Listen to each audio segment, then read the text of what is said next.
धन्यवाद सभापति महोदय। महोदय, इस देश के 3.5 करोड़ लोग विदेशों में जाकर के रहते हैं।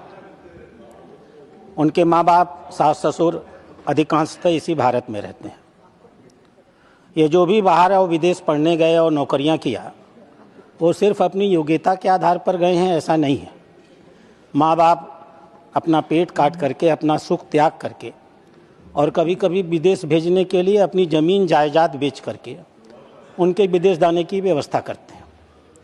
वो इतने शिक्षित हुए हैं, उसके लिए भारत सरकार की, किसी की भी सरकार हो, उसने जो एक सस्ती शिक्षा और स्वास्थ्य की व्यवस्था की है, उसका भी योगदान होता है। शुरू में जब ये विदेश जाते हैं तो माँ बाप की चिंता करते हैं। उनके बच्चे होते हैं तो माँ बाप को, सास ससुर को बुला लेते हैं, क्योंकि वहाँ देख रेख करने वाले लोग बड़े महंगे मिलते हैं। समय बीतता है, धीमे धीमे वो उनका लगाव अपने माँ बाप के प्रति घटता चला जाता है। मैं आपको इंदौर की एक घटना बताऊंगा। 20 दिन पहले एक ऐसे व्यक्ति के पिता की मौत हो गई। 30 दिन पे, 1 महीना पहले मौत हो गई और 20 दिन पहले उसके माँ की मौत हो गई।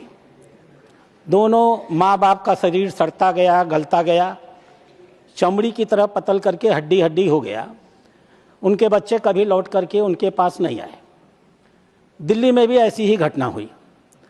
24-25 के आंकड़े बताते हैं कि ऐसी तकरीबन 500 घटनाएं इस देश में ऐसी होती हैं जिनके बच्चे विदेश पढ़ते हैं और जीवन के अंतिम काल में उनके जीवन का सारा सुख चला जाता है और पीड़ांतक मौत उनको अकेलेपन में प्राप्त होती है। सरकार ने एक नियम बनाया था, maintenance and welfare of parents and senior citizen act 2007 में। यह एक्ट करीब एक दंतहीन एक्ट था। माँ बाप अगर कोर्ट में जाकर कहेंगे तब उनको सुविधा मिलेगी। इसलिए मैं आपके माध्यम से माननीय विदेश मंत्री से आग्रह करूँगा, जो लोग विदेश जाते हैं उनसे एक एफिडेविट लिया जाए कि वो विदेश जाने के बाद अपने माँ बाप के अपने आय का एक निश्चित हिस्सा अपने माँ बाप की देखरेख के लिए अवश्य देंगे। माँ बाप के देखरेख के लिए केयर टेकर की नियुक्ति करेंगे।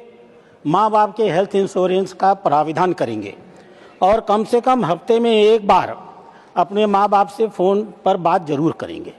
यह भी प्राविधान किया जाना चाहिए कि हर 6 महीने में माँ बाप से एक सर्टिफिकेट लिया जाए, सर्टिफिकेट ऑफ फुलफिल्ड ऑब्लिगेशन। और जो माँ बाप इस प्रकार के ऑब्लिगेशन सर्टिफिकेट्स नहीं देते हैं, भारत सरकार को ऐसे लोगों का पासपोर्ट निरस्त करना चाहिए और उन्हें वापस भारत में बुला लेना चाहिए। मैं आपसे यही आग्रह करता हूँ।